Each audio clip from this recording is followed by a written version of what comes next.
Desde el centro de conferencias en la manzana del templo en Salt Lake City, esta es la sesión del domingo por la tarde de la Conferencia General Anual número 187 de la Iglesia de Jesucristo de los Santos de los Últimos Días, con discursantes seleccionados de entre las autoridades generales y los oficiales generales de la Iglesia.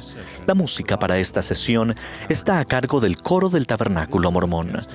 Esta transmisión es un servicio público de Bonneville Distribution. Se prohíbe cualquier reproducción, grabación, transcripción o uso de otra índole de este programa sin el debido consentimiento por escrito.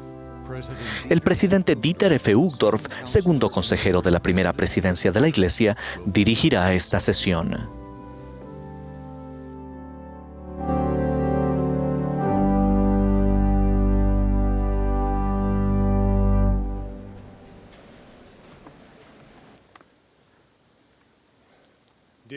Hermanos y hermanas, estimados amigos, les damos la bienvenida a la sesión del domingo por la tarde de la Conferencia General Anual número 187 de la Iglesia de Jesucristo de los Santos de los Últimos Días. El presidente Thomas S. Monson me ha pedido que dirija esta sesión.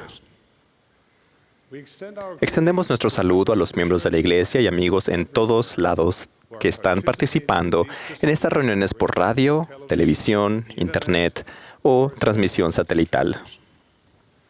La música de esta sesión estará a cargo del Coro del Tabernáculo Mormón bajo la dirección de Mac Wilberg y Ryan Murphy, con Linda Margetts y Bonnie Goodliff al órgano. El coro abrirá esta reunión cantando Venid, regocijaos. La primera oración la ofrecerá el elder Eduardo Gabaret, de los 70. Luego, el coro cantará Más santidad dame.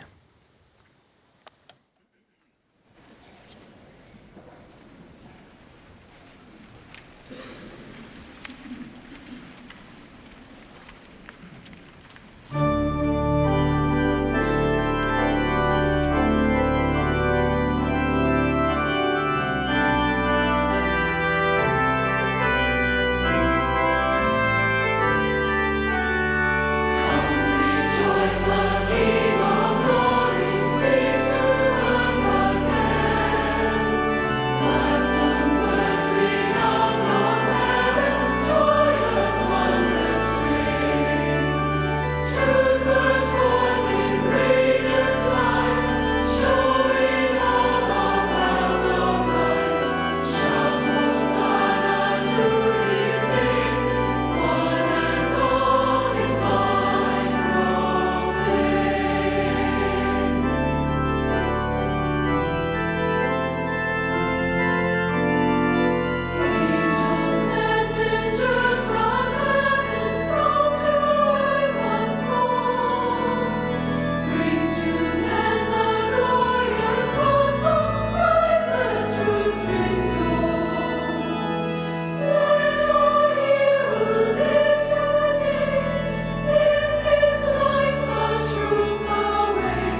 Nuestro amado Padre Celestial, we come before thee venimos hacia ti with our hearts con nuestro gratitude corazón lleno de gratitud y amor hacia for ti, our Father and for nuestro thy Padre, Son, y our Savior por tu and Hijo, Redeemer, nuestro Salvador y Redentor, for whom we are here today. por el cual estamos aquí el día de hoy. We are so grateful for our Agra- beloved prophet, agradecemos and we pray for por him nuestro profeta y oramos and por él ask thy blessing y te upon suplicamos him, even President tu bendición Thomas S. Monson. sobre el presidente Thomas S. Monson. We ask Te suplicamos que nos bendigas confidence and con inspiration con una bendición de inspiración y confianza para aquellos que van a discursar en esta sesión y para nosotros, Padre, para entender mucho mejor y ser fervientes a tu voz.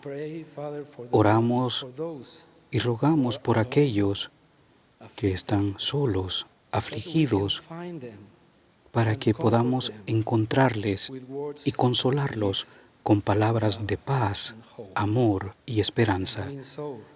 Y al hacerlo, llegar a ser mejores discípulos de tu Hijo. Y rogamos que al final de esta conferencia, que seamos creyentes de todas las palabras que nos has dirigido y por esto tener la determinación y el deseo de hacer las cosas buenas continuamente y seguirte. Y por esto rogamos en el nombre del Señor Jesucristo. Amén.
Ahora tendremos el privilegio de escuchar al elder D. Todd Christofferson del Quórum de los 12 Apóstoles. Le seguirán los élderes Joaquín E. Costa y S. Mark Palmer de los 70. Elder Christofferson.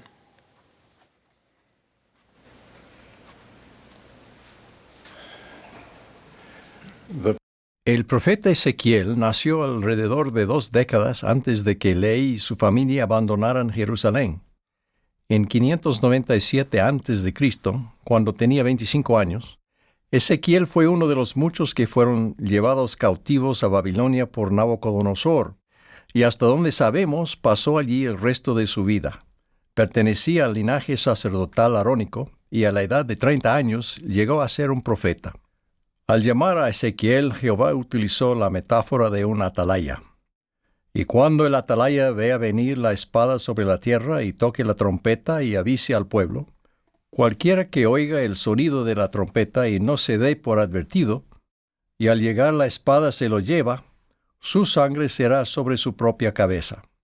Por otro lado, si el atalaya ve venir la espada y no toca la trompeta, y el pueblo no se apercibe, y al llegar la espada se lleva a alguno de entre ellos, demandaré su sangre de mano del atalaya. Entonces, hablando directamente a Ezequiel, Jehová declaró: A ti pues, oh hijo de hombre, te he puesto como atalaya de la casa de Israel, y oirás la palabra de mi boca, y les advertirás de mi parte. La advertencia era alejarse del pecado. Cuando yo diga al malvado: Oh malvado, ciertamente morirás, si tú no hablas para advertir al malvado de su camino, ese malvado morirá por su iniquidad, pero su sangre yo la demandaré de tu mano. Pero si tú adviertes al malvado de su camino para que se aparte de él, y él no se aparta de su camino, él morirá por su iniquidad, y tú habrás librado tu vida. Y cuando yo diga al malvado: De cierto morirás, si él se vuelve de su pecado, y hace lo que es justo y recto, no se le recordará ninguno de sus pecados que había cometido. Hizo lo que es justo y recto, ciertamente vivirá. Interesantemente, esa advertencia también se aplica a los justos. Cuando yo diga al justo: De cierto vivirás, pero él, confiado en su justicia, cometa iniquidad, ninguna de sus justicias será recordada, sino que morirá por la iniquidad que cometió. En súplica a sus hijos, Dios le dice a Ezequiel: Diles: Vivo yo, dice Jehová el Señor, que no me complazco en la muerte del malvado, sino en que se vuelva el malvado de su camino y viva. Volveos, volveos de vuestros malos caminos. ¿Por qué habéis de morir, oh casa de Israel? Lejos de tener el deseo de condenar, nuestro Padre Celestial y nuestro Salvador procuran nuestra felicidad y nos ruegan que nos arrepintamos, con el pleno conocimiento de que la maldad nunca fue y nunca será felicidad. Por lo que Ezequiel y todos los profetas antes y después de él, declarando la palabra de Dios con todo su corazón, han amonestado a todos los que están dispuestos a alejarse de Satanás, el enemigo de sus almas, y escoger la libertad y la vida eterna por medio del gran mediador de todos los hombres. Aunque el deber de amonestar lo sienten más profundamente los profetas, es un deber que también comparten otros. De hecho, conviene que todo hombre que ha sido amonestado amoneste a su prójimo. Nosotros que hemos recibido el conocimiento del gran plan de felicidad y sus mandamientos correspondientes, deberíamos sentir el deseo de compartir tal conocimiento, ya que marca una diferencia enorme aquí y en la eternidad. Y si preguntamos: ¿quién es mi prójimo al que debo amonestar?, ciertamente encontraremos la respuesta en una parábola que comienza con las palabras: Un hombre descendía de Jerusalén a Jericó y cayó en manos de ladrones, etc. El considerar la parábola del buen samaritano en este contexto nos recuerda que la pregunta ¿quién es mi prójimo?, estaba relacionada con los 2 grandes mandamientos.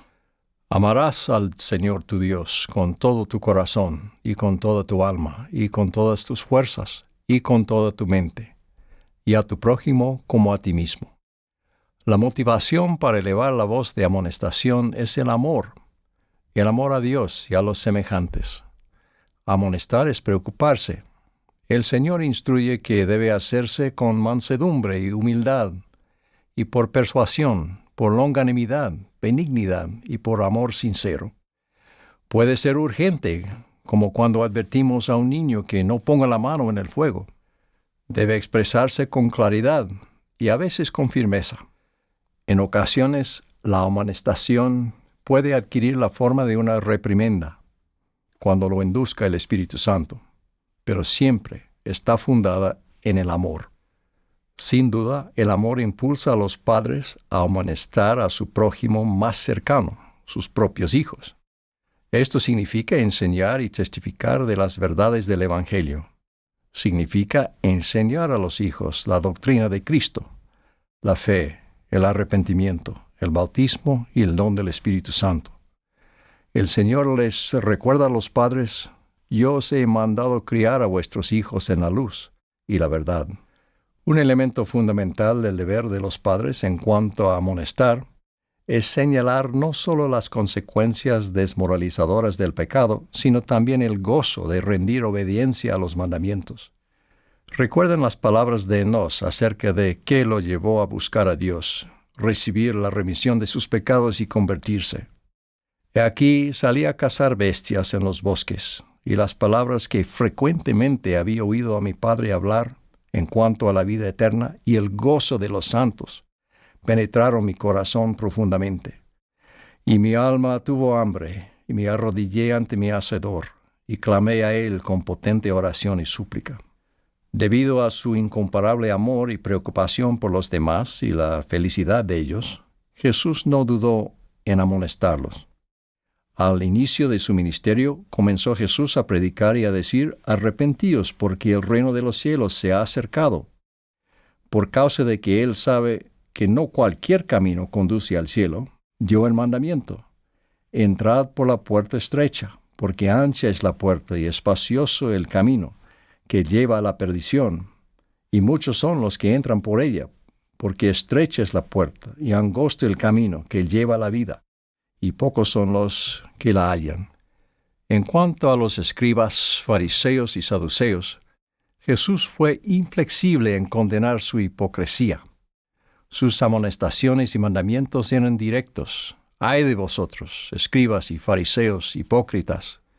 Porque diezmáis la menta y el eneldo y el comino, y habéis dejado lo más importante de la ley, la justicia y la misericordia, la fe. Esto era menester hacer, sin dejar de hacer lo otro. Ciertamente nadie acusaría al Salvador de no amar a estos escribas y fariseos. Después de todo, Él sufrió y murió para salvarlos también a ellos. Pero debido a que los amaba, no podía dejar que permanecieran en el pecado sin corregirlos. Un observador señaló: Jesús enseñó a sus seguidores que hicieran como Él, que dieran la bienvenida a todos, pero que también enseñaran sobre el pecado, ya que el amor requiere advertir a la gente acerca de lo que puede hacerle daño. A veces, a quienes alzan la voz de amonestación se los tacha de críticos.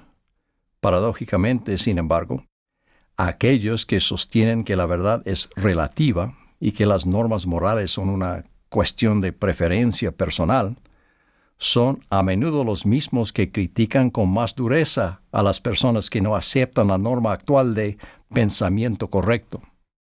Un escritor se refirió a esto como la cultura de la vergüenza. En la cultura de la culpa, tú sabes que eres bueno o malo por lo que tu conciencia te dicta. En la cultura de la vergüenza, sabes que eres bueno o malo por lo que la comunidad dice de ti, por el hecho de que ésta te honre o te excluya. En la cultura de la vergüenza, la vida moral no está fundada sobre la escala de lo bueno y lo malo, sino sobre la escala de la inclusión y la exclusión. Todos se sienten perpetuamente inseguros en un sistema moral basado en la inclusión y la exclusión. No hay normas permanentes, solo la opinión cambiante de la multitud. Es una cultura de extrema sensibilidad, reacciones excesivas y frecuentes pánicos morales, durante los cuales todos se sienten obligados a estar de acuerdo. La cultura de la culpa puede ser dura, pero al menos se puede odiar el pecado y aún así amar al pecador. La moderna cultura de la vergüenza dice valorar la inclusión y la tolerancia, pero puede ser extrañamente despiadada con aquellos que no están de acuerdo ni encajan. En contraste con esto, está la roca de nuestro Redentor, un fundamento estable y permanente de justicia y virtud. Cuánto mejor es tener la ley inalterable de Dios, mediante la cual podemos actuar para escoger nuestro destino, en lugar de ser rehenes de las impredecibles reglas e ira del populacho de las redes sociales. Cuánto mejor es conocer la verdad que ser llevados por doquiera de todo viento de doctrina. Cuánto mejor arrepentirnos y elevarnos a la altura de las normas del Evangelio, que fingir que no existe lo bueno o lo malo, y languidecer en el pecado y el remordimiento. El Señor ha declarado: la voz de amonestación irá a todo pueblo por boca de mis discípulos a quienes he escogido en estos últimos días. Como atalayas y discípulos, no podemos ser neutrales en cuanto a este camino aún más excelente. Al igual que Ezequiel, no podemos ver venir la espada sobre la tierra y no tocar la trompeta. Esto no es decir que debemos llamar a la puerta del vecino o ponernos en el medio de la plaza pública y gritar: ¡arrepiéntanse! En verdad, cuando uno lo piensa, tenemos en el Evangelio restaurado lo que la gente quiere en lo más profundo de su corazón. De manera que la voz de advertencia en general no solo es civil, sino que, según el salmista, es un alegre canto. Hal Boyd, editor de la sección de opinión de Deseret News, citó un ejemplo del daño inherente a permanecer callado. Él señaló que aunque la idea del matrimonio aún es un tema de debate intelectual entre grupos selectos de la sociedad de Estados Unidos, el matrimonio mismo no es tema de debate para ellos en la práctica. Los integrantes de las élites se casan, permanecen casados y se aseguran de que sus hijos disfruten los beneficios de un matrimonio estable. El problema, sin embargo, es que tienden a no predicar lo que practican. No quieren imponerse sobre aquellos que realmente podrían necesitar su liderazgo moral. Pero es tal vez hora de que quienes tienen una formación académica y familias fuertes dejen de fingir la neutralidad y comiencen a predicar lo que practican en cuanto al matrimonio y la crianza de los hijos, y ayudar a sus conciudadanos a aceptarlo. Confiamos en que, en especial ustedes, los de la nueva generación, jóvenes y jóvenes adultos, en los que el Señor confía el éxito de su obra en los años venideros, apoyarán las enseñanzas del Evangelio y las normas de la Iglesia, tanto en público como en privado. No abandonen a aquellos que aceptarían la verdad, que tropiecen y fallen en la ignorancia. No sucumban a falsas ideas de tolerancia y al miedo, el miedo de la incomodidad, a la desaprobación o incluso al sufrimiento. Recuerden la promesa del Salvador: bienaventurados sois cuando por mi causa os vituperen y os persigan y digan toda clase de mal contra vosotros mintiendo. Gozaos y alegraos, porque vuestro galardón es grande en los cielos, pues así persiguieron a los profetas que fueron antes de vosotros. Al final, todos somos responsables ante Dios de nuestras decisiones y la forma en que vivimos. El Salvador declaró: mi Padre me envió para que fuese levantado sobre la cruz, y que después de ser levantado sobre la cruz pudiese atraer a mí mismo a todos los hombres, para que así como he sido levantado por los hombres, así también los hombres sean levantados por el Padre, para comparecer ante mí, para ser juzgados por sus obras, ya fueren buenas o malas. Reconociendo esto, la supremacía del Señor, concluyo con las palabras de Alma, las cuales hago mías. Y ahora bien, hermanos míos, deseo desde lo más íntimo de mi corazón, sí con gran angustia, aun hasta el dolor, que desechéis vuestros pecados y no demoréis el día de vuestro arrepentimiento, sino que os humilléis ante el Señor, e invoquéis su santo nombre, y veléis y oréis incesantemente, para que no seáis tentados más de lo que podáis resistir, y así seáis guiados por el Santo Espíritu. Teniendo fe en el Señor, teniendo la esperanza de que recibiréis la vida eterna, siempre teniendo el amor de Dios en vuestros corazones, para que en el postrer día seáis enaltecidos y entréis en su reposo. En el nombre de Jesucristo. Amén.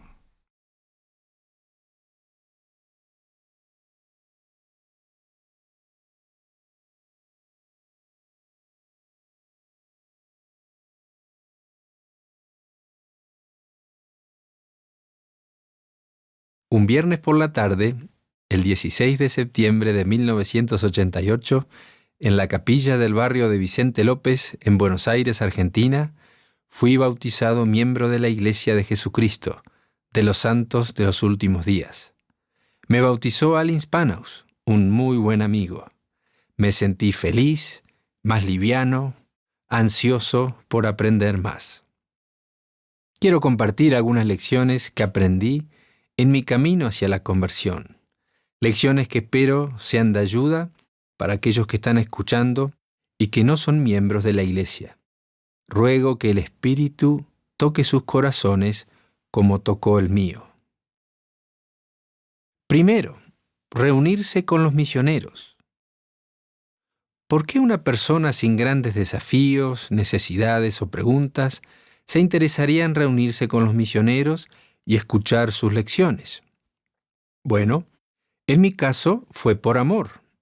Amor por una chica que se llamaba René. Me enamoré y quería casarme con ella. Ella era diferente y tenía distintos principios de la mayoría de las jóvenes que yo conocía, y me enamoré.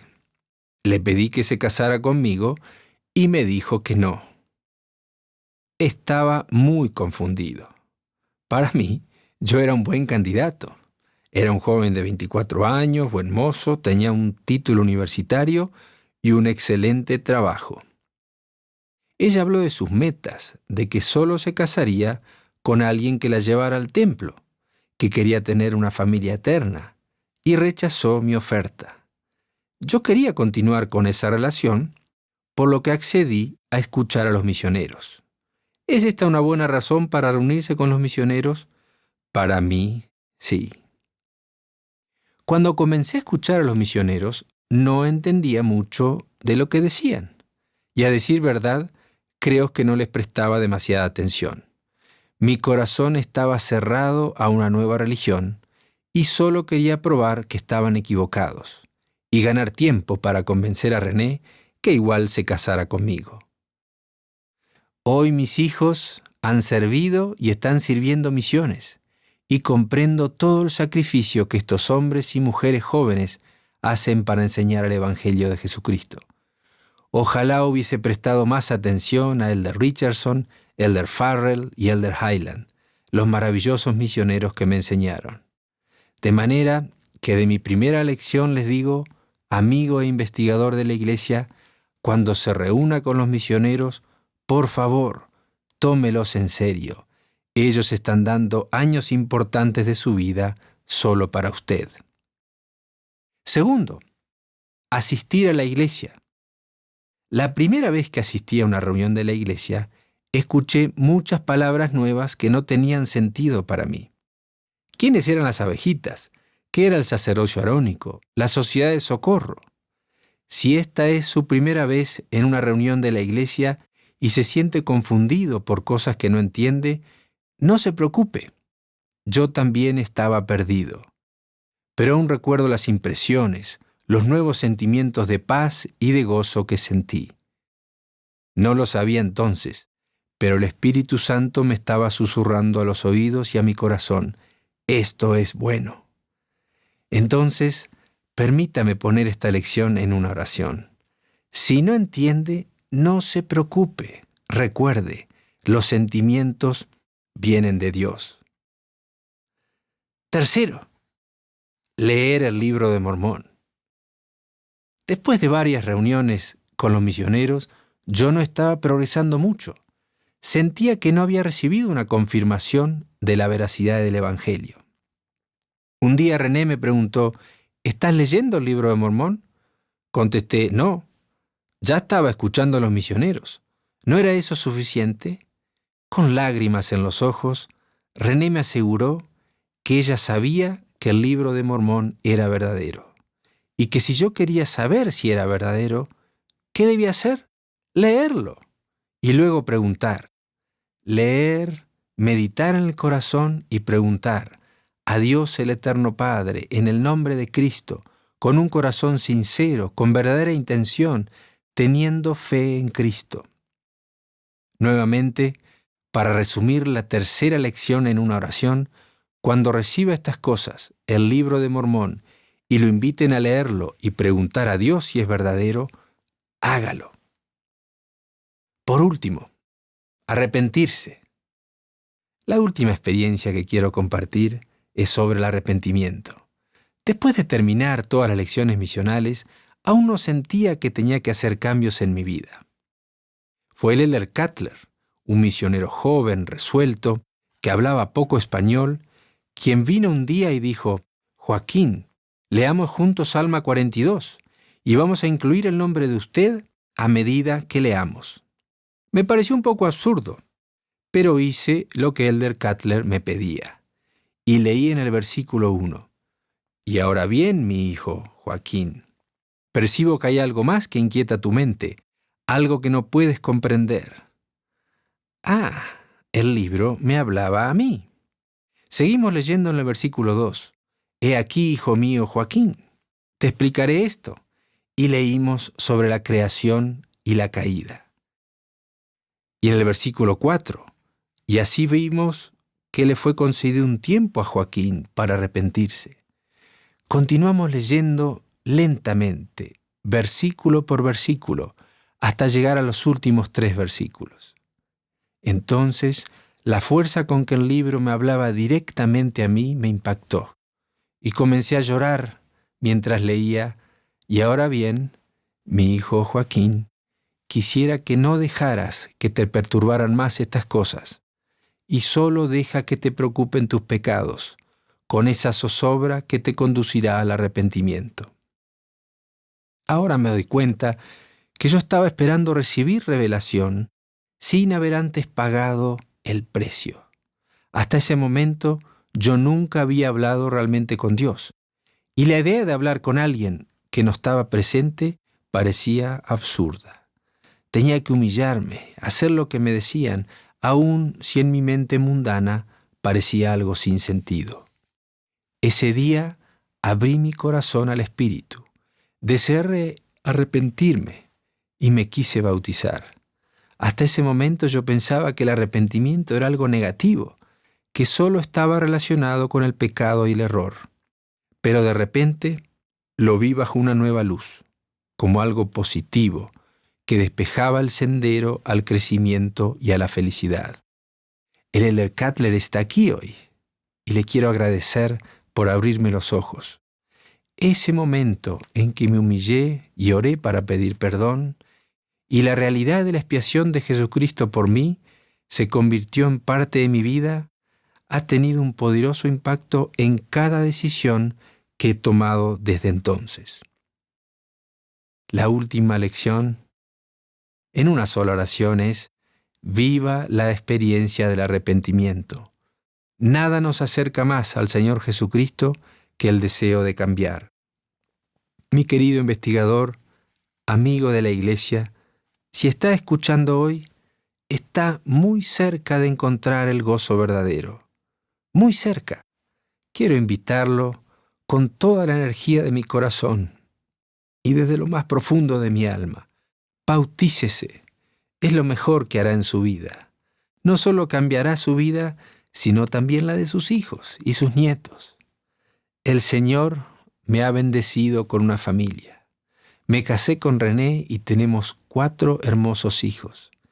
Y gracias a que me bauticé, yo puedo, así como el profeta Ley de la antigüedad, invitarlos a participar del fruto del árbol de la vida, que es el amor de Dios. Los puedo ayudar a venir a Cristo.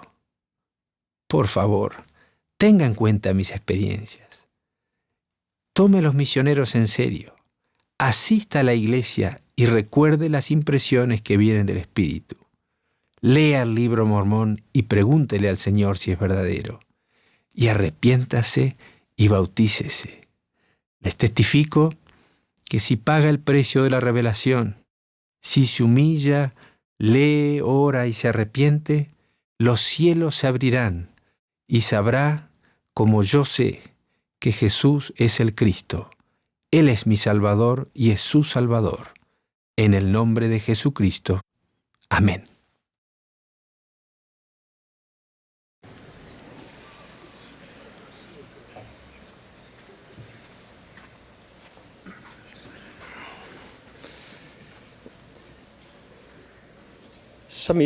Hace algunos años fui llamado junto con mi esposa Jackie a presidir la misión de Washington Spokane. Llegamos al campo misional con una mezcla de temor y emoción ante la responsabilidad de trabajar con tantos extraordinarios jóvenes misioneros, quienes tenían muchos y diversos orígenes, y a quienes rápidamente acogimos como nuestros propios hijos e hijas. Aunque la mayoría les iba bien, algunos tenían dificultades con las elevadas expectativas de su llamamiento. Recuerdo que un misionero me dijo: «Presidente, sencillamente no me gusta la gente». Algunos me dijeron que no tenían el deseo de seguir las estrictas normas misionales. Me preocupé y me preguntaba qué podríamos hacer para cambiar el corazón de aquellos misioneros que no habían aprendido todavía el gozo de ser obedientes. Un día, mientras conducía por los ondulantes y hermosos campos de trigo en el límite entre Washington y Idaho, estaba escuchando una grabación del Nuevo Testamento. Mientras escuchaba el conocido relato del joven rico que va al Salvador a preguntarle qué podría hacer para tener la vida eterna, recibí una inesperada y profunda revelación personal que ahora constituye un recuerdo sagrado. Después de escuchar a Jesús recitar los mandamientos y la respuesta del joven rico, que los había guardado desde su juventud, escuché la tierna corrección del Salvador. Una cosa te falta: vende todo lo que tienes y ven, sígueme. Pero para asombro mío, más bien escuché 5 palabras antes de esos versículos que pareciera que nunca las había escuchado o leído antes. Era como si se hubieran agregado las Escrituras. Me maravillé ante la comprensión inspirada que luego se desarrolló. ¿Cuáles fueron esas 5 palabras que tuvieron un efecto tan profundo? Escuchen para ver si pueden reconocer esas palabras, en apariencia comunes, que no se hallan en los otros relatos de los evangelios, sino solo en el Evangelio de Marcos. Vino uno corriendo y le preguntó: «Maestro bueno, ¿qué haré para heredar la vida eterna?» Y Jesús le dijo: «Los mandamientos sabes. No cometas adulterio, no mates, no hurtes, no digas falso testimonio, no defraudes, honra a tu padre y a tu madre». Él entonces, respondiendo, le dijo: «Maestro, todo esto lo he guardado desde mi juventud». Entonces Jesús, mirándole, le amó y le dijo: «Ve, vende todo lo que tienes y da a los pobres, y tendrás tesoro en el cielo. Y ven, sígueme, tomando tu cruz». Entonces Jesús, mirándole, le amó. Mientras escuchaba estas palabras, esa imagen vívida llenó mi mente de nuestro Señor deteniéndose y mirando a ese joven rico, mirando como si estuviera viendo en lo profundo de su alma de manera penetrante, reconociendo su bondad y también su potencial, así como discerniendo su necesidad más importante. Entonces, las sencillas palabras: «Jesús le amó». Él sintió un amor y una compasión incontenibles por ese buen joven, y debido a ese amor, y con ese amor, Jesús pidió aún más. Me imagino lo que le debe haber parecido a ese joven sentirse inmerso en ese amor, incluso mientras se le pedía que hiciera algo sumamente difícil, como vender todo lo que él poseía y dárselo a los pobres. En ese momento, supe que no solo era el corazón de algunos de nuestros misioneros que necesitaban cambiar, sino también el mío. La pregunta ya no era ¿cómo logra un frustrado presidente de misión que un misionero con dificultades se comporte mejor? Por el contrario, la pregunta era ¿cómo puedo llenarme de un amor semejante al de Cristo para que un misionero pueda sentir el amor de Dios y desee cambiar? ¿Cómo puedo mirarlo o mirarla de la misma manera que el Señor miró al joven rico, verlos como son en realidad y quienes pueden llegar a ser, en vez de solo lo que hacen o dejan de hacer? ¿Cómo puedo ser más como el Salvador? Entonces, Jesús mirándole, le amó. Desde ese momento en adelante, cuando me sentaba frente a un misionero que tenía dificultades con algún aspecto de la obediencia, en mi corazón ahora veía a un joven o a una jovencita fiel que había actuado con el deseo de venir a una misión. Entonces pude decir, con todo el sentimiento de un padre tierno, elder o hermana, si no le amara, no me importaría lo que le sucede en su misión, pero le amo. Y porque le amo, me importa en quién usted llegará a ser. Así que le invito a cambiar aquellos aspectos que le son difíciles y llegue a ser lo que el Señor desee que usted sea. Cada vez que iba a entrevistar a los misioneros, primero oraba por el don de caridad y para que pudiera ver a cada elder y hermana como el Señor los ve. Antes de las conferencias de zona, mientras la hermana Palmer y yo saludábamos a cada misionero uno por uno, me detenía y los observaba fijamente a los ojos, mirándoles en una entrevista sin palabras. Y luego, sin excepción, me llenaba de un gran amor por esos preciados hijos e hijas de Dios. De esta experiencia sumamente personal como Marcos, capítulo 11, he aprendido muchas lecciones que han cambiado la vida. Esas son 4 de esas lecciones que creo que nos ayudarán a cada uno. Número 1, conforme veamos a los demás como el Señor los ve, en vez de verlos con nuestros propios ojos, nuestro amor por ellos crecerá y de igual manera nuestro deseo de ayudarlos. Veremos el potencial en los demás que probablemente no vean en sí mismos. Con un amor semejante al de Cristo, no tendremos temor de hablar con audacia, porque el perfecto amor echa afuera el temor. Nunca nos daremos por vencidos al recordar que aquellos a quienes nos resulta más difícil amar son los que más lo necesitan. Número 2. No se producirá ni la enseñanza ni el aprendizaje cuando se den con frustración o enojo, y los corazones no cambiarán donde el amor no esté presente. Ya sea que obremos en nuestra función de padres, maestros o líderes, la verdadera enseñanza solo se producirá en una atmósfera de confianza en vez de condena. Nuestras casas siempre deben ser refugios seguros para nuestros hijos, no entornos hostiles. Número 3. El amor nunca debe retirarse si un hijo, un amigo o un familiar no está a la altura de nuestras expectativas. No sabemos lo que le sucedió al joven rico después de que se fue apesumbrado, pero estoy seguro de que Jesús todavía lo amaba perfectamente, aun si él eligió el camino más fácil. Quizás más adelante en su vida, al descubrir que sus posesiones carecían de sentido, recordó y obró conforme a la singular experiencia de su Señor, que le miró, le amó y le invitó a seguirle. Número 4. Porque nos ama. El Señor espera mucho de nosotros. Si somos humildes, agradeceremos la invitación del Señor de arrepentirnos, de sacrificarnos y de servir como evidencia de su amor perfecto por nosotros. Después de todo, una invitación a arrepentirnos. Es también una invitación a recibir el maravilloso don de paz y de perdón. Por consiguiente, no menospreciéis la disciplina del Señor, ni desmayéis cuando eres reprendido por Él, porque el Señor, al que ama, disciplina.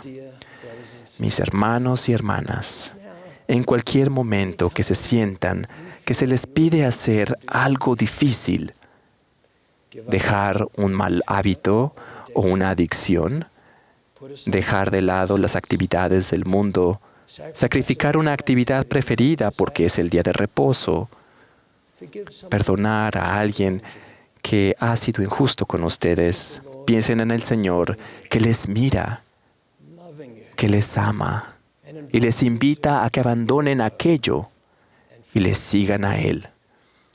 Agradézcanle por amarles tanto para invitarles que hagan algo más. Testifico de nuestro Salvador Jesucristo y anhelo el día en que nos abrace a cada uno de nosotros, nos mire y nos rodee con su amor perfecto. En el nombre de Jesucristo. Amén.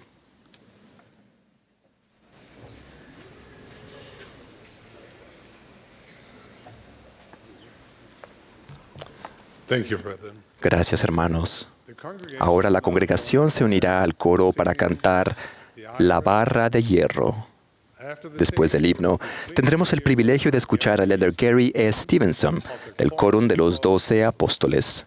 Le seguirán los élderes C. Scott Grow y Benjamín de Hoyos, de los 70. Después de sus palabras, el coro cantará Siempre obedece los mandamientos.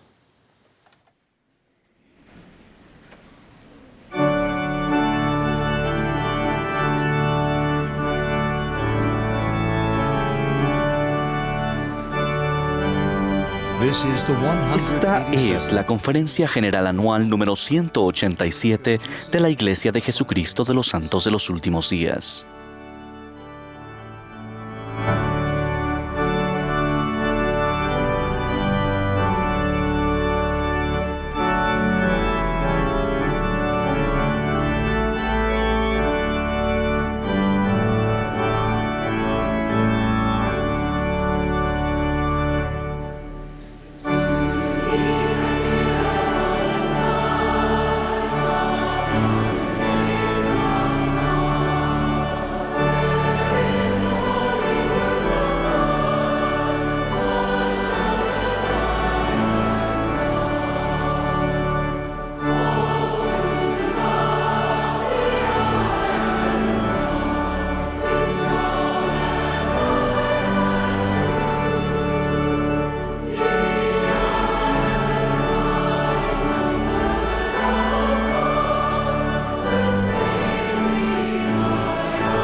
Me gustaría agregar a las excelentes enseñanzas de esta mañana por parte del Elder Oaks y el Elder Rasband y agregar mi testimonio adicional sobre el Espíritu Santo, especialmente a los niños de la primaria. Un lunes por la tarde, hace tiempo, mi esposa Alicia y yo visitábamos la casa de una joven familia de nuestro vecindario. Mientras estábamos allí, la familia nos invitó a quedarnos para la noche de hogar y nos dijo que su hijo de 9 años había preparado la lección y, por supuesto, nos quedamos. Tras el primer himno, la oración y los asuntos de la familia, el niño de 9 años comenzó leyendo una aguda pregunta que estaba en su lección, escrita de puño y letra. ¿Cómo te ayuda el Espíritu Santo? La pregunta inició un significado, análisis en familia y todos compartieron ideas y reflexiones. Quedé impresionado por la preparación del maestro de la lección y su muy buena pregunta que me hizo meditar una y otra vez. Desde entonces me he preguntado, ¿cómo te ayuda el Espíritu Santo? Es una pregunta especialmente relevante para ustedes, los niños de la primaria que están por cumplir 8 años y se preparan para el bautismo, y para los niños que recién se han bautizado y recibido el don del Espíritu Santo. También es relevante para los miles de conversos recientes. Invito a cada uno de nosotros, en especial a los niños de la primaria, a pensar ¿cómo te ayuda el Espíritu Santo? Al meditar en la pregunta, recordé una experiencia de mi niñez. Es un relato que narré al Elder Robert D. Hales poco después de mi llamamiento al Quórum de los 12 Apóstoles y que él incluyó en un artículo de una revista de la iglesia que hablaba sobre mi vida. Tal vez algunos de ustedes conozcan el relato, pero quizás muchos no. Cuando tenía 11 años, mi padre y yo fuimos de caminata, un caluroso día de verano, a las montañas cercanas a casa. Mientras papá subía el empinado sendero, yo saltaba de una roca grande a otra por los costados. Al intentar subirme a una de las rocas grandes, empecé a trepar a gatas hacia la cima, y mientras lo hacía, me sorprendí cuando mi papá me tomó del cinturón y me tiró hacia abajo diciéndome, «No subas a esa roca, sigamos por el sendero». Minutos después, al mirar hacia abajo desde una parte más elevada, nos quedamos boquiabiertos al ver una serpiente recostada al sol en la cima de la roca que yo había intentado trepar. Más tarde, mientras estábamos en el auto de regreso a casa, sabía que papá estaba esperando que le preguntara cómo sabías que la serpiente estaba allí. Así que le pregunté y mi pregunta nos llevó a una charla sobre el Espíritu Santo y cómo Él puede ayudarnos. Jamás he olvidado lo que aprendí aquel día. ¿Pueden ver cómo me ayudó el Espíritu Santo? Estaré siempre agradecido de que mi padre escuchó la voz delicada y apacible del Espíritu Santo, ya que quizás me haya salvado la vida. Antes de considerar más ampliamente la pregunta ¿cómo te ayuda el Espíritu Santo?, repasemos algo de lo que hemos aprendido hoy acerca del Espíritu Santo. Recalcaré solo 3. Primero, el Espíritu Santo es el tercer miembro de la Trinidad. Aprendemos dicha verdad en el primer artículo de fe. Nosotros creemos en Dios el Eterno Padre y en su Hijo Jesucristo y en el Espíritu Santo. Segundo, el Espíritu Santo es un personaje de espíritu, tal como se describe en las Escrituras modernas. El Padre tiene un cuerpo de carne y huesos, tangible como el del hombre. Así también el Hijo, pero el Espíritu Santo no tiene un cuerpo de carne y huesos, sino es un personaje de espíritu. De no ser así, el Espíritu Santo no podría morar en nosotros. Eso significa que el Espíritu Santo tiene un cuerpo de espíritu, no como el Padre y Jesucristo, quienes tienen cuerpos físicos. Esa verdad aclara otros nombres que se dan al Espíritu Santo y que son familiares para nosotros, entre ellos el Santo Espíritu, el Espíritu de Dios, el Espíritu del Señor, el Santo Espíritu de la promesa y el Consolador. Tercero, el don del Espíritu Santo se recibe mediante la imposición de manos. Esta ordenanza, posterior al bautismo, nos hace merecedores de la compañía constante del Espíritu Santo. Para efectuar dicha ordenanza, varios poseedores dignos del sacerdocio de Melquisedec colocan las manos sobre la cabeza de la persona. Se dirigen a ella por su nombre, declaran su autoridad del sacerdocio y en el nombre de Jesucristo la confirman miembro de la Iglesia de Jesucristo de los Santos de los Últimos Días y pronuncian pronuncian esta importante frase: recibe el Espíritu Santo. Con ese sencillo repaso de 3 verdades claves sobre el Espíritu Santo, regresamos a nuestra primera pregunta: ¿cómo te ayuda el Espíritu Santo? Tal como describí en la experiencia que tuve en mi niñez, el Espíritu Santo puede ayudarlos a advertirles con anticipación sobre peligros físicos y espirituales. Aprendí nuevamente acerca de la importante función del Espíritu Santo mientras servía en la presidencia del área Japón. Durante este tiempo trabajé estrechamente con el presidente Rit Tateoka, presidente de la misión Japón Sendai. Como parte de su rutina habitual de la misión, el presidente Tateoka planificaba una reunión para los líderes de la misión en la parte sur de esta. Unos días antes de la reunión, el presidente Tateoka tuvo una impresión, un sentimiento en el corazón, de invitar a todos los misioneros de esa región a la reunión de líderes, en vez de la pequeña cantidad establecida de élderes y hermanas líderes. Cuando anunció su intención, se le recordó que esa reunión no se había establecido para todos los misioneros, sino solo para los líderes de la misión. Sin embargo, dejó a un lado los protocolos a fin de obedecer la inspiración que había recibido e invitó a la reunión a todos los misioneros que servían en varias ciudades costeras, incluidos los de la ciudad de Fukushima. El día indicado, el 11 de marzo de 2011, los misioneros se congregaron para la reunión ampliada de la misión en la ciudad de Koriyama, tierra adentro. Durante la reunión, un terremoto de 9 grados de magnitud y un tsunami azotaron la región de Japón donde se hallaba la misión Japón Sendai. Trágicamente, muchas ciudades costeras, incluidas aquellas de las cuales se había congregado a los misioneros, fueron devastadas y sufrieron muchas víctimas fatales. Y la ciudad de Fukushima sufrió una subsiguiente accidente nuclear. Aunque el terremoto dañó el centro de reuniones donde los misioneros se habían reunido aquel día, al obedecer los susurros del Espíritu, el presidente y la hermana Tateoka y todos los misioneros se hallaban a salvo. Estaban afuera de la zona de riesgo y a kilómetros de la devastación del tsunami y de la radioactividad. Al prestar atención a los susurros del Espíritu Santo, impresiones que la mayoría de las veces son delicadas y apacibles, tal vez sean alejados, sin siquiera saberlo, de un peligro espiritual y temporal. Hermanos y hermanas, el Espíritu Santo los ayudará al advertirles, como lo hizo con mi padre y el presidente Tateoka.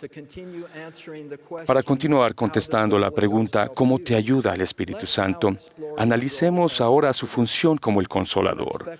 Hay acontecimientos inesperados en nuestra vida que causan tristeza, dolor y desilusión. Aún así, en medio de tales pruebas, el Espíritu Santo nos sirve en una de sus importantes funciones, la de Consolador, que es, de hecho, uno de sus nombres. Estas palabras reconfortantes de Jesucristo describen esa sagrada función. Yo rogaré al Padre, y os dará otro Consolador para que esté con vosotros para siempre. Para ilustrarlo más aún, comparto la historia verdadera de una familia con 5 hijos que se mudaron de Los Ángeles a una pequeña localidad hace algunos años. Los 2 hijos mayores comenzaron a practicar deportes en la escuela secundaria y a relacionarse con amigos, líderes y entrenadores, muchos de los cuales eran fieles miembros de la iglesia. Esas relaciones ayudaron a conducir a Fernando, el mayor, y a un hermano menor al bautismo. Luego Fernando se mudó a otra ciudad para continuar con su educación y jugó fútbol americano en la universidad. Se casó en el templo con su novia de la escuela secundaria Bailey. Mientras Fernando y Bailey concluían sus estudios, esperaban ansiosos el nacimiento de su primer bebé, una niñita. Pero durante el proceso en el que sus familias ayudaban a Fernando y Bailey a mudarse de regreso a casa, Bailey y su hermana conducían por una autopista y sufrieron un trágico accidente que involucró muchos vehículos. Bailey y su hija, que aún no había nacido, perdieron la vida. Sin embargo, a pesar del profundo dolor de Fernando y de los padres y hermanos de Bailey, así de profundos, también fueron la paz y el consuelo que se derramaron sobre ellos casi de inmediato. El Espíritu Santo, en su función de consolador, sostuvo a Fernando a través de esa aflicción incomprensible. El Espíritu transmitió una paz perdurable que condujo a Fernando a una actitud de perdón y amor hacia todos los que habían participado en la trágica colisión. Los padres de Bailey llamaron a su hermano, que servía como misionero al momento del accidente. Este describió en una carta lo que sintió al oír las difíciles noticias sobre su querida hermana. Era sorprendente escuchar sus voces tan calmas en medio de la tempestad. No sabía qué decir. Todo lo que podía pensar era que mi hermana no estaría presente al volver a casa. Sentí consuelo mediante sus inquebrantables testimonios del Salvador y su plan. Mi corazón se colmó del mismo dulce espíritu que me lleva al borde de las lágrimas al estudiar y enseñar. Entonces recibí consuelo y se me recordó lo que yo sé. El Espíritu Santo los ayudará al consolarlos como lo hizo con Fernando y la familia de Bailey. El Espíritu Santo también testifica y da testimonio del Padre y del Hijo y de toda verdad. Dirigiéndose a sus discípulos, el Señor dijo: pero cuando venga el Consolador, a quien yo enviaré del Padre, Él dará testimonio de mí. A fin de describir la valiosa función del Espíritu Santo como testigo, continuaré con la historia de Fernando y Bailey. Como recordarán, relaté que Fernando y su hermano se habían bautizado, pero sus padres y sus 3 hermanos menores no lo habían hecho, y a pesar de haber recibido numerosas invitaciones para reunirse con los misioneros a lo largo de los años, la familia declinaba hacerlo. Ante los dolorosos fallecimientos de Bailey y su bebé, la familia de Fernando no tenía consuelo. No hallaban consolación ni paz. No podían entender cómo su propio hijo y la familia de Bailey podían soportar la pesada carga. Con el tiempo, llegaron a la conclusión de que lo que su hijo poseía y ellos no, era el Evangelio restaurado de Jesucristo, y que eso debía ser su fuente de paz y consuelo. Tras comprender eso, invitaron a los misioneros a enseñar el Evangelio a su familia. Como resultado, recibieron su propio testimonio del gran plan de felicidad, lo que les brindó la dulce paz y el consuelo tranquilizador que buscaban desesperadamente. 2 meses después de la pérdida de Bailey y de la nieta que no había nacido, los padres de Fernando, así como 2 de sus hermanos menores, se bautizaron y recibieron el don del Espíritu Santo. El hermano pequeño de Fernando espera con ansia su bautismo cuando cumpla 8 años. Cada uno de ellos testifica que el Espíritu Santo les dio testimonio de la veracidad del Evangelio, conduciéndolos al deseo de bautizarse y recibir el don del Espíritu Santo. Hermanos y hermanas, el Espíritu Santo los ayudará al testificarles, como lo hizo con la familia de Fernando. Ahora resumamos. Hemos determinado 3 verdades reveladas que nos dan conocimiento sobre el Espíritu Santo. Y estas son: el Espíritu Santo es el tercer miembro de la Trinidad, el Espíritu Santo es un personaje de espíritu, y el don del Espíritu Santo se recibe por la imposición de manos. Además, hemos hallado 3 respuestas a la pregunta: ¿cómo te ayuda el Espíritu Santo? El Espíritu Santo advierte, el Espíritu Santo consuela y el Espíritu Santo testifica. Para aquellos que se están preparando para bautizarse y confirmarse, para quienes recientemente o incluso hace mucho tiempo lo han hecho, es crucial que conservemos el don del Espíritu Santo para nuestra seguridad física y espiritual. Empezamos a hacerlo al esforzarnos por guardar los mandamientos, al ofrecer oraciones personales y familiares, al leer las Escrituras y al procurar tener una relación de amor y perdón con familiares y seres queridos. Debemos mantener virtuosos nuestros pensamientos, acciones y lenguaje. Debemos adorar a nuestro Padre Celestial en el hogar, en la iglesia y, cuando sea posible, en el Santo Templo. Manténgase cerca del Espíritu y el Espíritu permanecerá cerca de ustedes. Ahora concluyo con una invitación y mi firme testimonio. Los invito a vivir más plenamente las palabras que cantan tan a menudo a nuestros niños de la primaria, palabras que estoy seguro que ellos reconocen. Puedo oír la voz del cielo. Puedo seguir al Señor. Mis queridos hermanos y hermanas, mayores y jóvenes, les ofrezco mi testimonio de la gloriosa existencia de los personajes divinos que constituyen la Trinidad, Dios el Padre, Jesucristo y el Espíritu Santo. Testifico que uno de los privilegios que disfrutamos como santos de los últimos días, que vivimos en el cumplimiento de los tiempos, es el don del Espíritu Santo. Sé que el Espíritu Santo puede ayudarlos y los ayudará. También añado mi testimonio especial de Jesucristo y de su función como nuestro Salvador y Redentor, y de Dios como nuestro Padre Celestial. En el nombre de Jesucristo. Amén.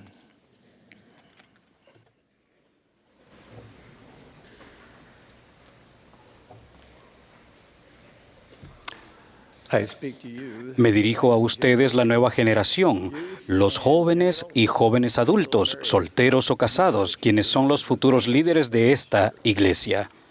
Con toda la iniquidad, caos, miedo y confusión que hay en el mundo, les hablaré con claridad sobre la majestad y la bendición de llegar a conocer a Dios. Jesucristo enseñó muchas verdades que explican el plan de felicidad del Padre y el lugar de ustedes en dicho plan. Voy a centrarme en dos de ellas para ayudarles a comprender su identidad como hijos de Dios y conocer su propósito en la vida. Primero, porque de tal manera amó Dios al mundo, que ha dado a su Hijo unigénito, para que todo aquel que en Él cree no se pierda, mas tenga vida eterna.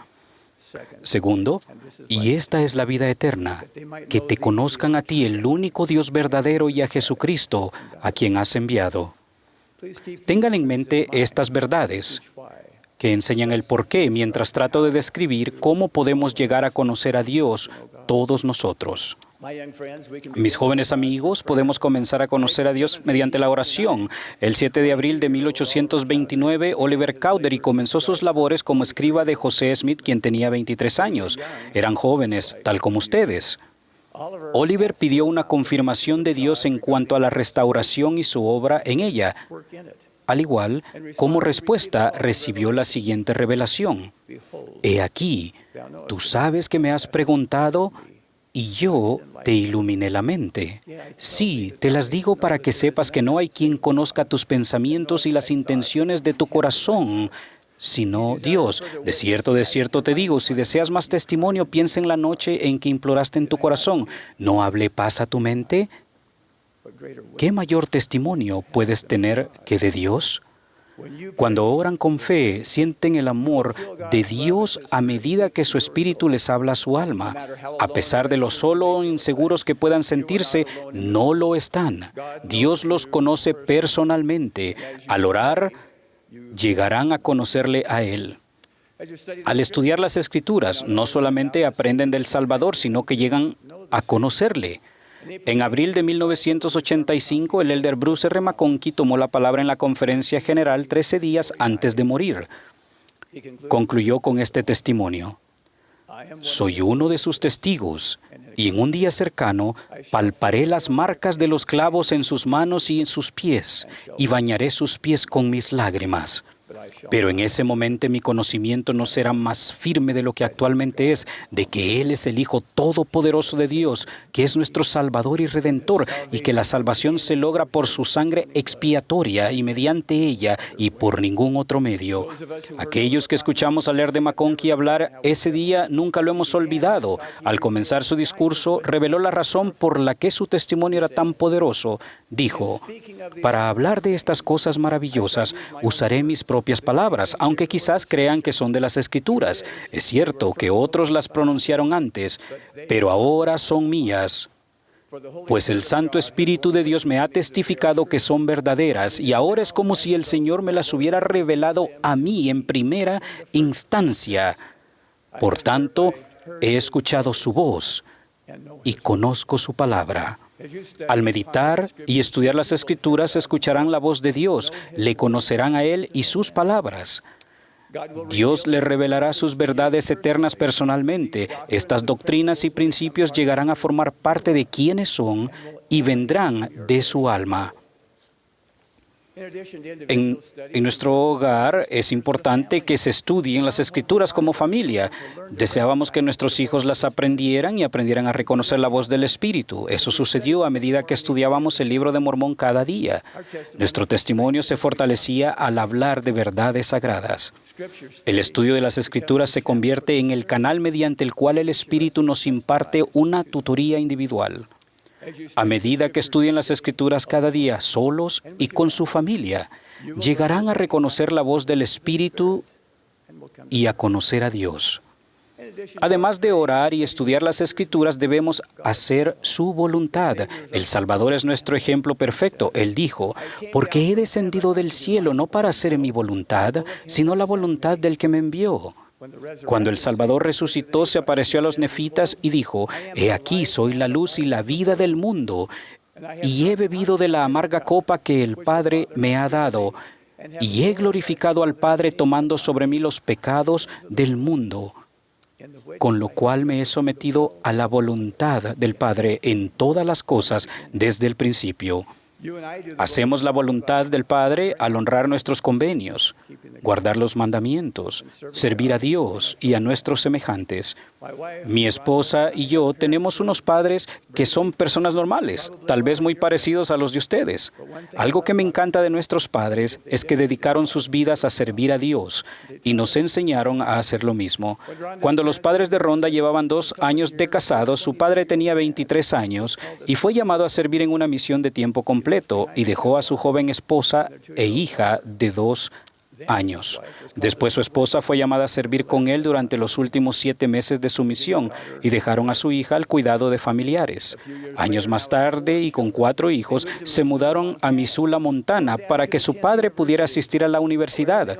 Cuando llevaban allí unos meses, el presidente Spencer W. Kimball y el elder Mark E. Peterson extendieron un llamamiento a mi suegro para que fuera el primer presidente de la recién creada estaca Missoula. Él tenía 34 años. Dejó de lado la perspectiva de la universidad para procurar hacer la voluntad del Señor y no la suya. Mis padres han prestado servicio como obreros del templo durante más de 30 años. Mi padre como sellador y mi mamá como obrera. También han servido 5 misiones juntos, en Riverside, California, Ulaanbaatar, Mongolia, Nairobi, Kenia, el templo de Nauvoo, Illinois, y en el templo de Monterrey, México.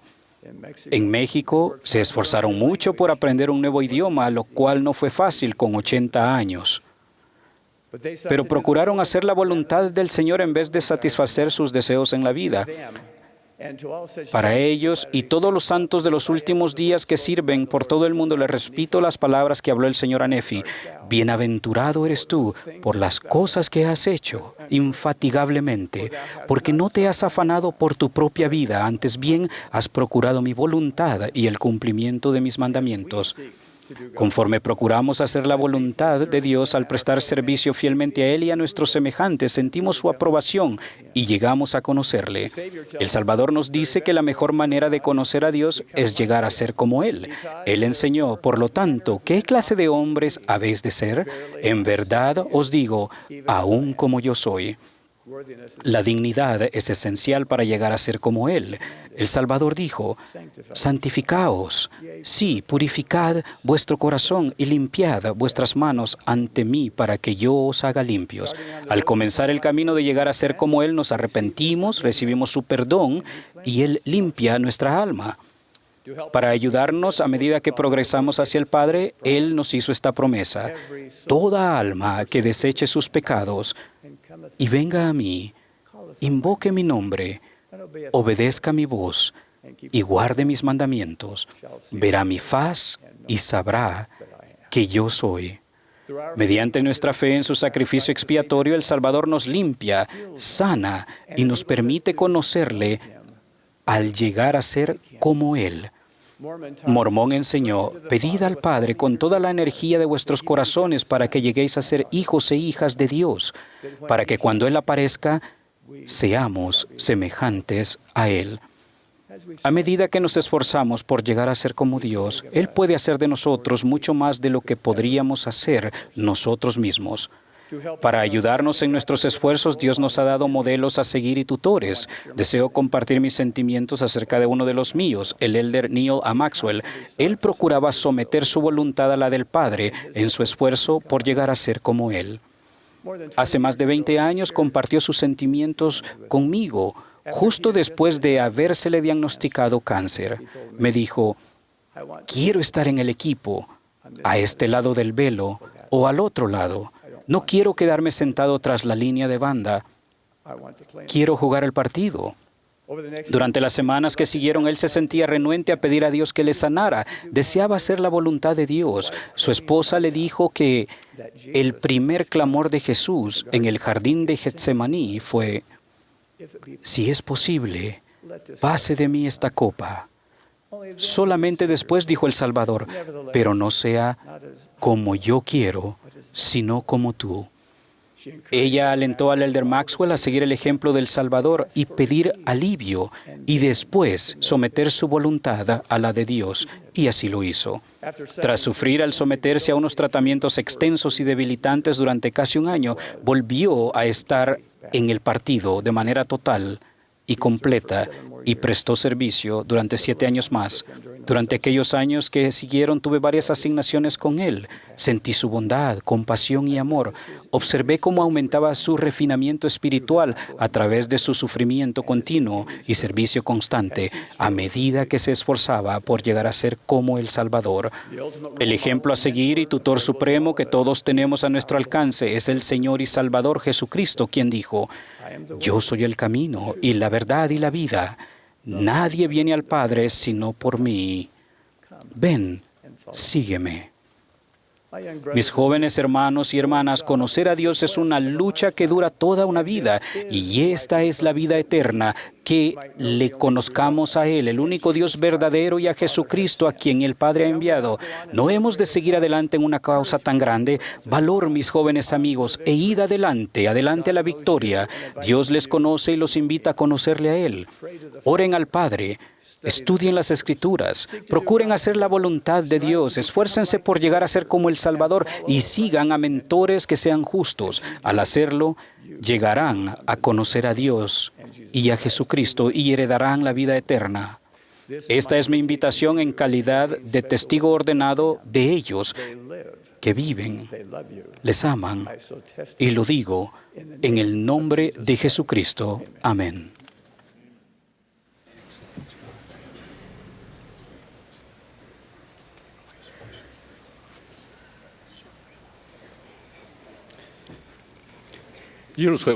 Hace años, mientras servía como maestro de seminario, escuché a uno de mis compañeros pedir a sus estudiantes reflexionar en la siguiente pregunta: si hubieran vivido en los días del Salvador, ¿por qué piensan que ustedes le hubieran seguido como uno de sus discípulos? Ellos llegaron a la conclusión de que aquellos que sirven al Salvador hoy día y procuran ser sus discípulos, muy probablemente también lo hubieran hecho en aquel tiempo. Desde entonces he reflexionado en esa misma pregunta y su conclusión. Con frecuencia me pregunto cómo me hubiera sentido escuchando al Salvador mismo cuando dijo lo siguiente en el Sermón del Monte: vosotros sois la luz del mundo. Una ciudad asentada sobre un monte no se puede esconder. Ni se enciende una vela y se pone debajo de un almud, sino sobre el candelero, y alumbra a todos los que están en casa. Así alumbre vuestra luz delante de los hombres, para que vean vuestras buenas obras y glorifiquen a vuestro Padre que está en los cielos. ¿Pueden ustedes imaginar cómo se hubieran sentido escuchando la voz del Salvador?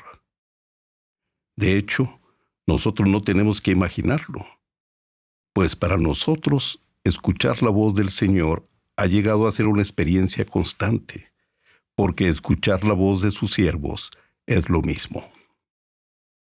En 1838, de manera similar al Sermón del Monte, a través del profeta José Smith, el Señor declaró lo siguiente: porque así se llamará mi iglesia en los postreros días, a saber, la Iglesia de Jesucristo de los santos de los últimos días. De cierto os digo a todos, levantaos y brillad, para que vuestra luz sea un estandarte a las naciones. Nuestros días son tan extraordinarios que le fueron mostrados aún en una visión al profeta Isaías. Él también vio y profetizó de este día de la restauración de la Iglesia de Jesucristo y de su propósito, diciendo: y levantará estandarte a las naciones, y juntará a los desterrados de Israel, y reunirá a los esparcidos de Judá de los 4 confines de la tierra. En el contexto de las Escrituras, una bandera o estandarte es una enseña alrededor de la cual los del pueblo se reunían por un mismo fin. En los tiempos antiguos, el estandarte servía como un punto de reunión para los soldados en la batalla. En sentido simbólico, el Libro de Mormón y la Iglesia restaurada de Jesucristo son estandartes a todas las naciones. Sin duda, uno de los grandes estandartes de estos últimos días es esta magnífica conferencia general, donde la gran obra y plan de nuestro Padre Celestial de llevar a cabo la inmortalidad y la vida eterna del hombre es continuamente proclamado. La continua realización de la conferencia general es uno de los grandes testimonios del hecho de que nosotros, como santos de los últimos días, creemos todo lo que Dios ha revelado, todo lo que actualmente revela, y creemos que aún revelará muchos grandes e importantes asuntos pertenecientes al reino de Dios. ¿Qué es entonces lo que el Señor ha revelado a través del presidente Monson, que necesitamos continuar haciendo, de modo que nuestra luz pueda ser un estandarte a las naciones? ¿Cuáles son algunas de las cosas importantes para hacer en este brillante momento de la edificación de Sión y del recogimiento de Israel? El Señor siempre ha revelado su voluntad línea por línea, precepto por precepto, un poco aquí y un poco allí.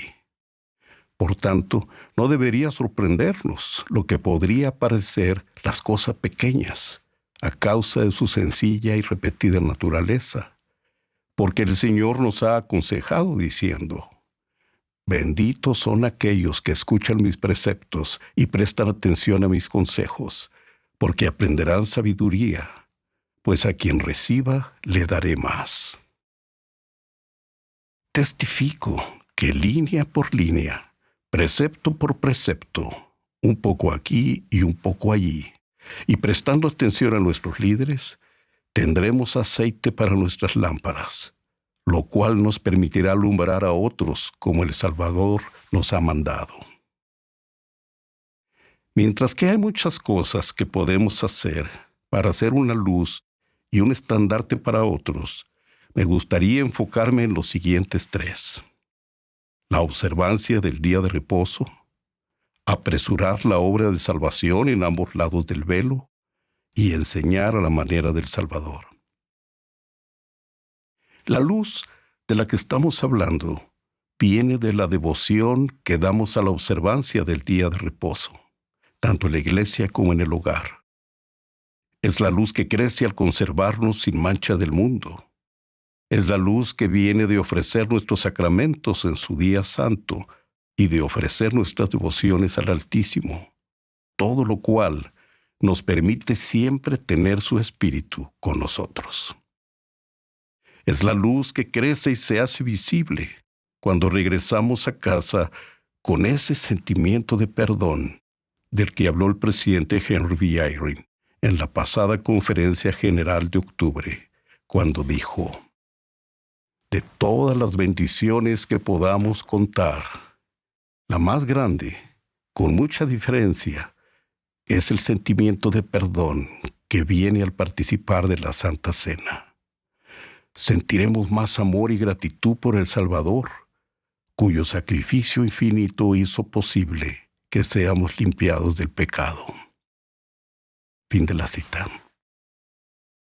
A medida que guardamos santo el día de reposo y participamos de la Santa Cena, no solo llegamos a ser limpios, sino que nuestra luz se hace más brillante.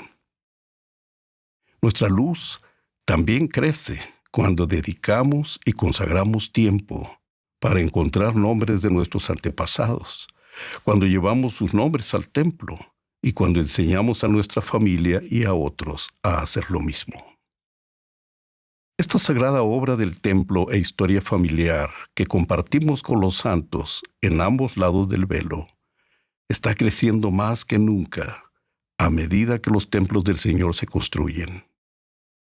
Ahora que los templos tienen horarios especiales para grupos familiares que vienen con sus propias tarjetas con nombres familiares, mi esposa y yo hemos tenido deleitables experiencias al servir en el templo junto con nuestros hijos y nuestros nietos. Cuando encontramos y llevamos nombres al templo y enseñamos a otros cómo hacerlo también, brillamos como un estandarte.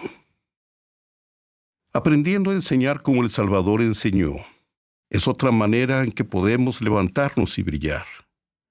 Me regocijo con cada uno de los que están aprendiendo cómo enseñar a la manera del Salvador. Permítanme leer de la cubierta del nuevo manual de la enseñanza. La meta de cada maestro del Evangelio, cada padre, cada maestro formalmente llamado, cada maestro orientador y cada maestra visitante, y cada seguidor de Cristo, es enseñar la doctrina pura del Evangelio, mediante el Espíritu, a fin de ayudar a los hijos de Dios a edificar su fe en el Salvador y llegar a ser más como Él. Ahora mismo, miles de nuestros fieles maestros levantan una luz mientras aprenden cómo enseñar a la manera del Salvador. En este contexto, el nuevo Consejo de Enseñanza del Barrio es una manera de levantarse y brillar mientras los alumnos se reúnen alrededor del estandarte de la doctrina de Cristo, porque la clave para enseñar como el Salvador enseñó es vivir como el Salvador vivió. A medida que aprendemos y enseñamos a su manera y llegamos a ser como Él, nuestra luz se hace más brillante y no puede esconderse. Y llegamos a ser un estandarte a quienes están buscando la luz del Salvador. Mis queridos hermanos y hermanas, no deberíamos y no podemos esconder nuestra luz.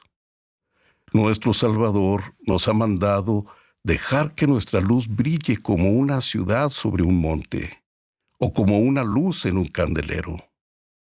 Al hacerlo así, glorificaremos a nuestro Padre que está en los cielos.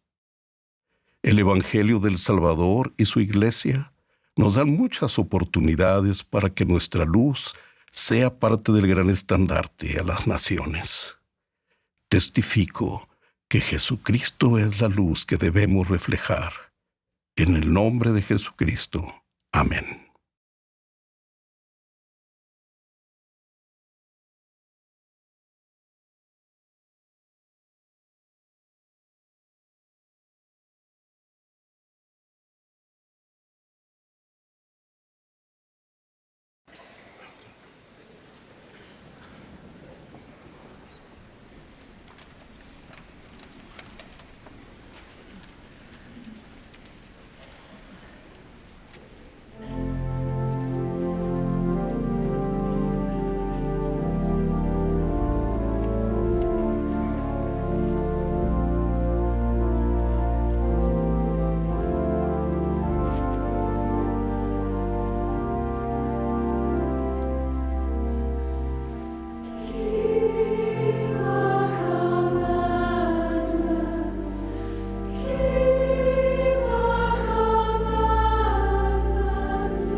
Hermanos y hermanas, al concluir la conferencia, expresamos sincero agradecimiento a todos los que han trabajado tan diligentemente para preparar estos servicios.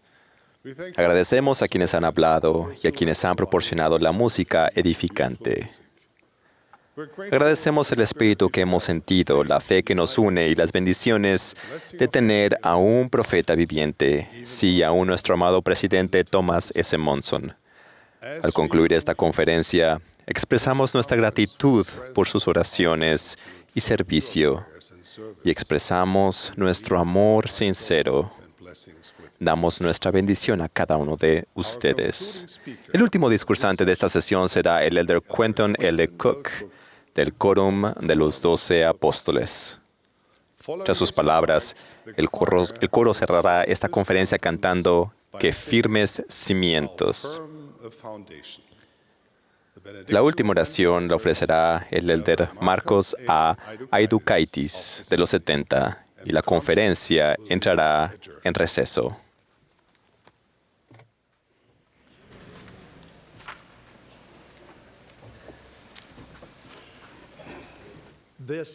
Esta ha sido una magnífica conferencia general. Ciertamente hemos sido edificados. Si hay un objetivo preeminente en las conferencias generales, este consiste en edificar la fe en Dios el Padre y en nuestro Salvador Jesucristo. Mi mensaje trata sobre los fundamentos de esa fe.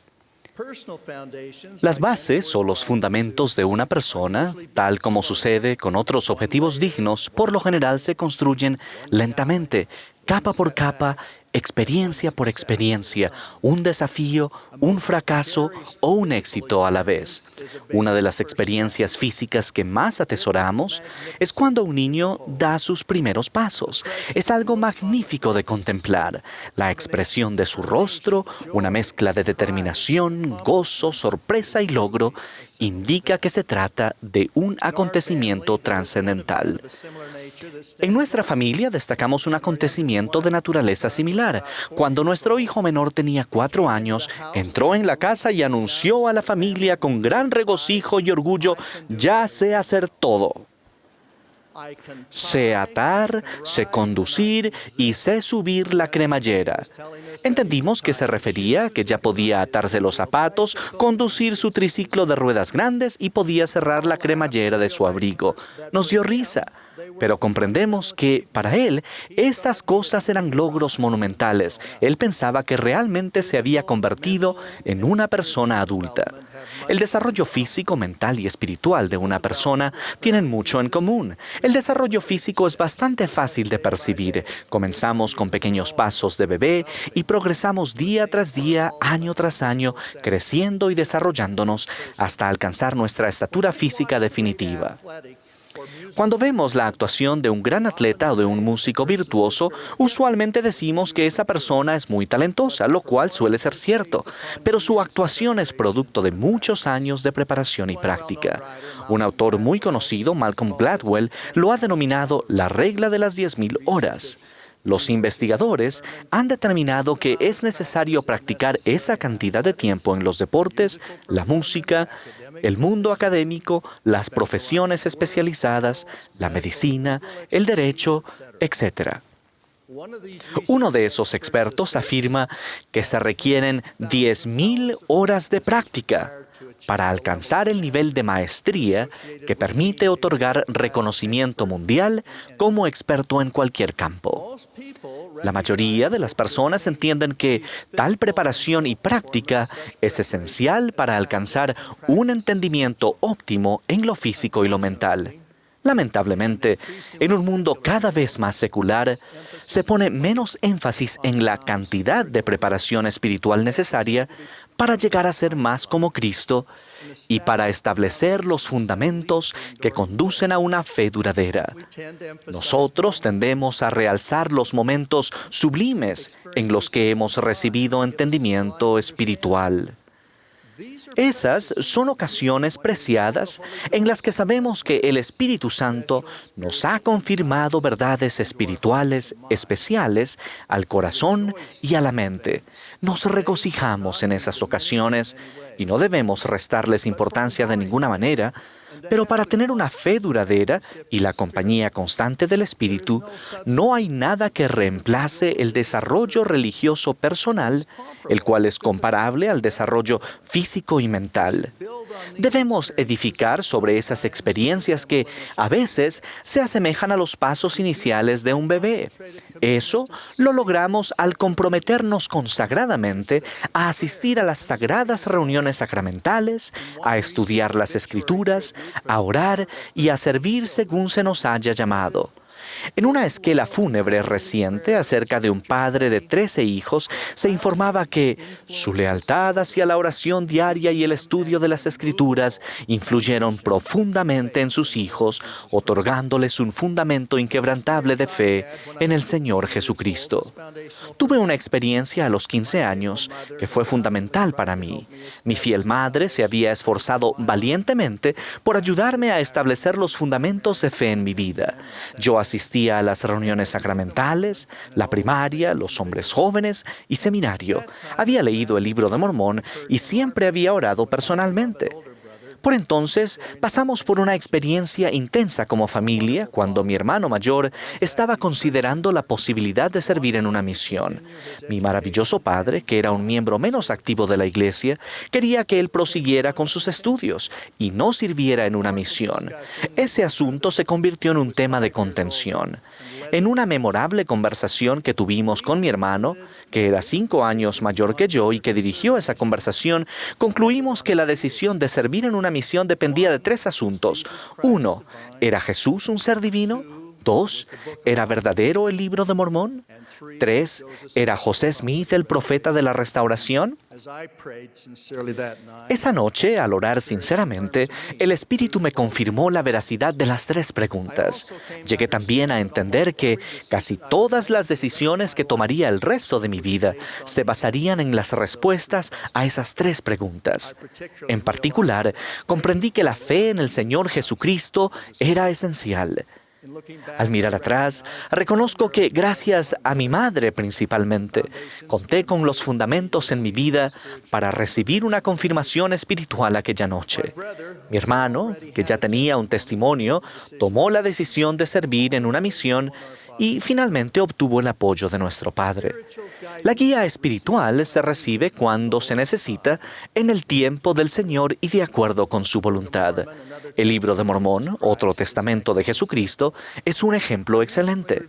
Hace poco contemplé un ejemplar de la primera edición de El Libro de Mormón. José Smith había terminado la traducción cuando tenía 23 años. Sabemos algunas cosas sobre el proceso y los instrumentos que utilizó en esa traducción. En esa primera impresión de 1830, José incluyó un breve prefacio y declaró simple y claramente que fue traducido por el don y el poder de Dios. ¿Y qué hay de las ayudas para traducir? ¿El Urim y Tumim y las piedras de vidente eran imprescindibles o sirvieron de apoyo, como las ruedas laterales de una bicicleta infantil, hasta que José pudo ejercer la fe necesaria para recibir revelación más directamente?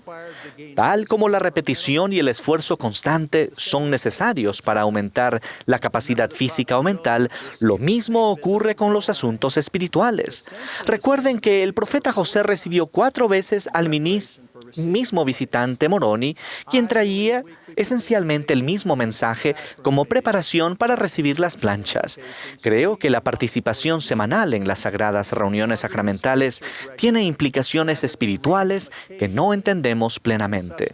El meditar en las Escrituras en forma regular, en lugar de leerlas de vez en cuando, puede reemplazar nuestra comprensión superficial por un aumento sublime de nuestra fe que cambiará nuestra vida. La fe es un principio de poder. Permítanme dar un ejemplo.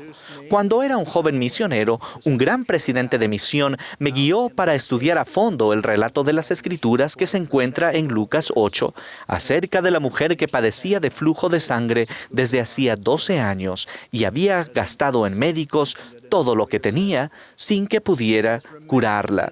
Lo mencionó el Elder Nelson en una sesión anterior. Hasta el día de hoy este sigue siendo uno de mis pasajes favoritos. Recordarán que ella tenía fe en que sanaría si lograba tan solo tocar el borde del manto del Salvador. Cuando lo hizo, fue sanada de inmediato. El Salvador, que caminaba junto a sus discípulos, dijo: ¿quién es el que me ha tocado? Pedro respondió diciendo que todos ellos, al caminar juntos, le oprimían. Y Jesús dijo: alguien me ha tocado, porque yo he percibido que ha salido poder de mí. En inglés dice virtud, palabra cuya raíz puede interpretarse fácilmente como poder.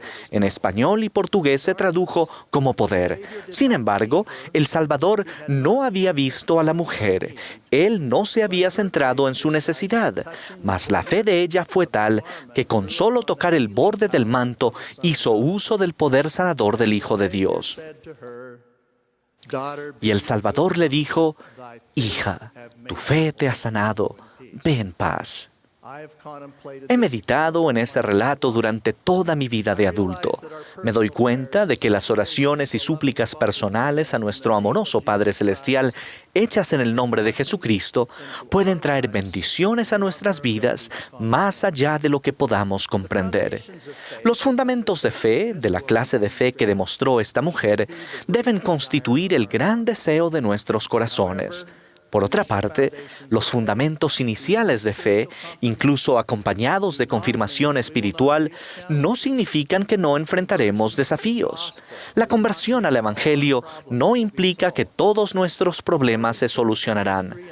La historia de los primeros años de la Iglesia y las revelaciones registradas en Doctrina y Convenios contienen ejemplos excelentes de cómo establecer fundamentos de fe al tiempo que enfrentamos las vicisitudes y los desafíos que todos tenemos.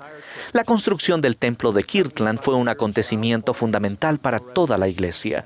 Estuvo acompañada de manifestaciones espirituales, revelaciones doctrinales y la restauración de llaves esenciales para continuar con el establecimiento de la Iglesia.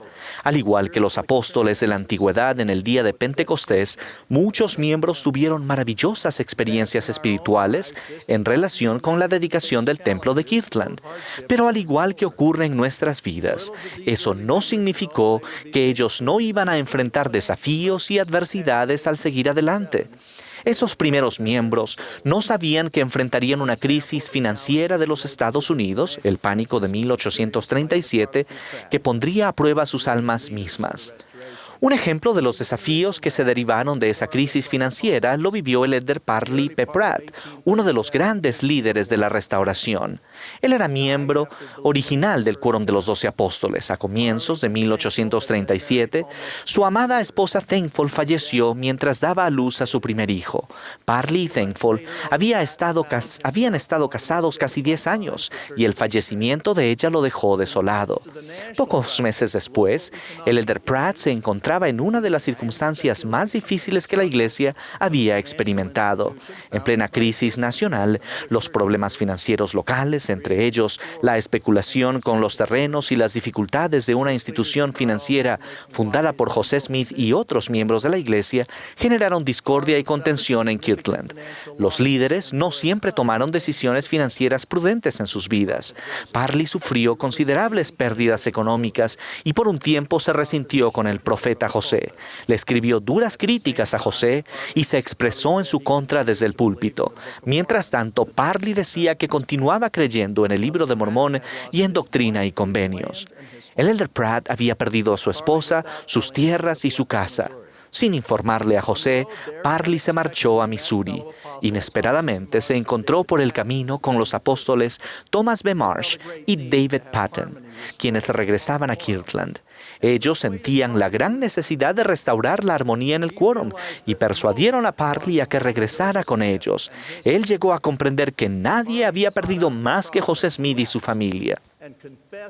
Parley acudió al profeta, lloró y confesó que lo que había hecho estaba mal. En los meses posteriores a la muerte de su esposa Thankful, Parley había estado bajo un oscuro nubarrón y lo habían vencido los temores y las frustraciones. José, que conocía bien lo que era luchar contra la oposición y las tentaciones, Perdonó francamente a Parley, oró por él y lo bendijo. Parley y otros que permanecieron fieles se fortalecieron en medio de los desafíos de Kirtland, crecieron en sabiduría y se volvieron más nobles y virtuosos. Eso llegó a formar parte de sus fundamentos de fe. No se debe considerar la adversidad como desaprobación del Señor o retención de sus bendiciones. La oposición en todas las cosas forma parte del fuego purificador que nos prepara para un destino celestial eterno. Cuando el profeta José estuvo en la cárcel de Liberty, las palabras que le dijo el Señor describían todo tipo de desafíos, incluyendo las tribulaciones y las falsas acusaciones, y concluyen diciendo: si las puertas mismas del infierno se abren de par en par para tragarte, entiende, hijo mío, que todas estas cosas te servirán de experiencia y serán para tu bien. El Hijo del Hombre ha descendido debajo de todo ello. ¿Eres tú mayor que Él? En esta instrucción a José Smith, el Señor también le declaró que sus días eran conocidos y no serían acortados. El Señor finalizó diciendo: no temas pues lo que pueda hacer el hombre, porque Dios estará contigo para siempre jamás. Entonces, ¿cuáles son las bendiciones de la fe? ¿Qué logra la fe? La lista casi no tiene fin. Al tener fe en Cristo, nuestros pecados pueden ser perdonados. Los que tienen fe gozan de comunión con el Santo Espíritu. La salvación viene por medio de la fe en el nombre de Cristo. Recibimos fortaleza según nuestra fe en Cristo. Nadie entra en el reposo del Señor sino aquellos que han lavado sus vestidos en la sangre de Cristo mediante su fe. Las oraciones se contestan según la fe. Si no hay fe entre los hombres, Dios no puede hacer ningún milagro entre ellos. Al fin de cuentas, nuestra fe en Jesucristo es el fundamento esencial para nuestra salvación y exaltación. Tal como el Amán enseñó a sus hijos: y ahora bien, recordad, hijos míos, recordad que es sobre la roca de nuestro Redentor, el cual es Cristo, el Hijo de Dios, donde debéis establecer vuestro fundamento, que es un fundamento seguro, un fundamento sobre el cual si los hombres edifican, no caerán. Estoy agradecido por el fortalecimiento de los fundamentos de fe que hemos recibido. Mi ruego es que hagamos los sacrificios y tengamos la humildad necesaria para fortalecer los fundamentos de nuestra fe en el Señor Jesucristo. De Él doy mi firme testimonio. En el nombre de Jesucristo. Amén.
Bondadoso Padre Celestial, al finalizar esta maravillosa conferencia general, nos inclinamos ante ti en profunda gratitud por la fe abundante y testimonio de los cuales hemos sido testigos el día de hoy. Te agradecemos por las bendiciones de participar en ella, estar aquí en vivo y llevarla a varias partes del mundo. Hemos sido elevados y animados y fortalecidos para que podamos llevar a cabo y enfrentar los desafíos de la vida y llevar con fe y determinación lo que es correcto. Te agradecemos, Padre, por tu maravilloso evangelio y te agradecemos por los profetas vivientes, especialmente por el presidente Monson y su liderazgo. Te agradecemos, Padre, por las Escrituras, por el libro de Mormón, por el poder del sacerdocio, por las ordenanzas de salvación, por los templos, por los nuevos templos que se anunciaron el día de hoy también. Especialmente, Padre, agradecemos por nuestro Salvador, Jesucristo, por su expiación, porque Él es nuestro Salvador y Maestro, a quien servimos. Por favor, danos la fortaleza para que podamos salir adelante y no olvidar las enseñanzas y los sentimientos que hemos recibido, el deseo de arrepentirnos y hacer lo que es correcto y mejorar y transformar nuestras debilidades en fortalezas, para que podamos vernos nuevamente, y lo oramos en el nombre de Jesucristo. Amén.